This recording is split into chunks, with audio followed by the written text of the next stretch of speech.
Non, la margarine n'est pas du tout un aliment intéressant si vous voulez manger équilibré et prendre soin de votre santé. D'ailleurs, peut-être que votre médecin vous a dit d'éviter de manger du beurre et de le remplacer par de la margarine, peut-être parce qu'il y a des antécédents de maladies cardiaques dans votre famille. Si vous voulez mon avis, il faudrait peut-être changer de médecin, ou alors éviter de lui demander des conseils nutritionnels.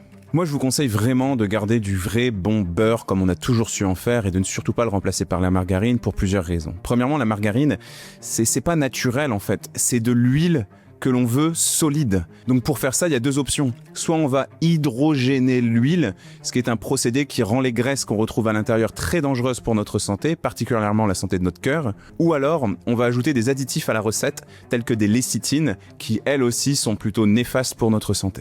En fait, il n'y a pas besoin de se prendre la tête et il n'y a même pas la place pour la margarine dans vos habitudes alimentaires. Si vous faites une cuisson, vous utilisez de l'huile d'olive. Si vous ne faites pas frire, c'est-à-dire tant que l'huile ne fait pas de bulles, il n'y a aucun problème. Et si vous voulez frire, il y a les huiles d'arachide ou de tournesol. Si vous voulez faire une vinaigrette, il y a les huiles de colza, de noix ou de lin. Et pour tartiner votre pain le matin, rien de mieux que du beurre. Et puis, en plus de ça, le beurre, c'est le patrimoine français. Premièrement, faut protéger un petit peu notre patrimoine culinaire. Par exemple, vous allez quand même pas faire un sandwich jambon-beurre avec de la margarine, c'est dégueulasse. Et puis, acheter du beurre, c'est aussi entretenir le savoir-faire de nos agriculteurs français. Et à mon avis, manger, c'est aussi des choix politiques. Et ça, pour moi, ça compte aussi.